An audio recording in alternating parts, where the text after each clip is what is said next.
Mtazamaji wa YouTube channel yetu ya Kalamu TV Online, tunaripoti taarifa hii kutokea mkoani Dodoma.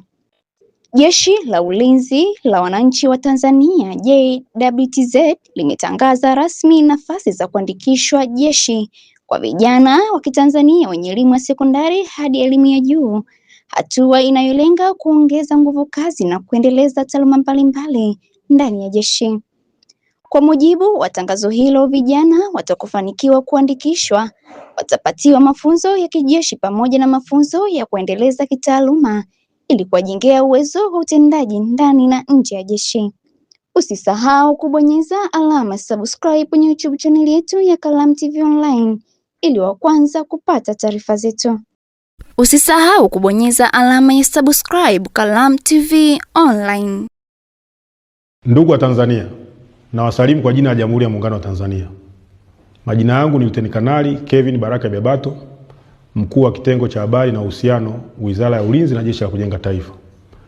Jeshi la Ulinzi la Wananchi wa Tanzania linatangaza nafasi za kuandikishwa jeshi kwa vijana wa Kitanzania kuanzia elimu ya sekondari hadi elimu ya juu.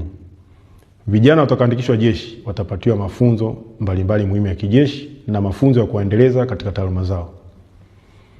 Ndugu wa Tanzania, vijana wa Kitanzania wenye nia ya kuandikishwa jeshi wanatakiwa kuwa na sifa zifuatazo: awe raia wa Tanzania wa kuzaliwa, awe na umri usiozidi miaka 25 kwa elimu ya kidato cha 4 na kidato cha 6, usiozidi miaka 28 kwa elimu ya juu, awe na afya nzuri na akili timamu, mwenye tabia na nidhamu nzuri, hajapatikana na hatia ya makosa ya jinai mahakamani au kufungwa, awe na cheti halisi cha kuzaliwa, original birth certificate, na vyeti vya shule, academic and school living certificate, awe hajatumikia jeshi la polisi, magereza, chuo cha mafunzo, kikosi maalum cha kuzuia magendo au chombo kingine chochote cha ulinzi na usalama, awe amehitimu mafunzo ya Jeshi la Kujenga Taifa kwa mkataba wa kujitolea miaka 2 au mujibu wa sheria na kutunikiwa cheti.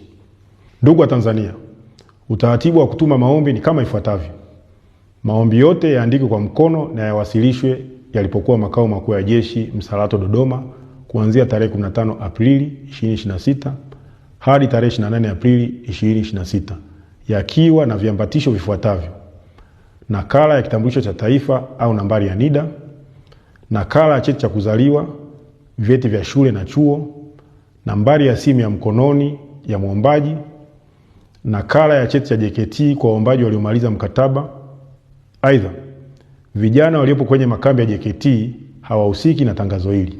Ndugu wa Tanzania, maombi yote yatumwe kwa anwani ifuatayo: Mkuu wa Utumishi Jeshini, Makao Makuu ya Jeshi, Sanduku la Posta 194, Dodoma, Tanzania.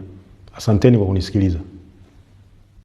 Usisahau kubonyeza alama ya subscribe Kalamu TV Online.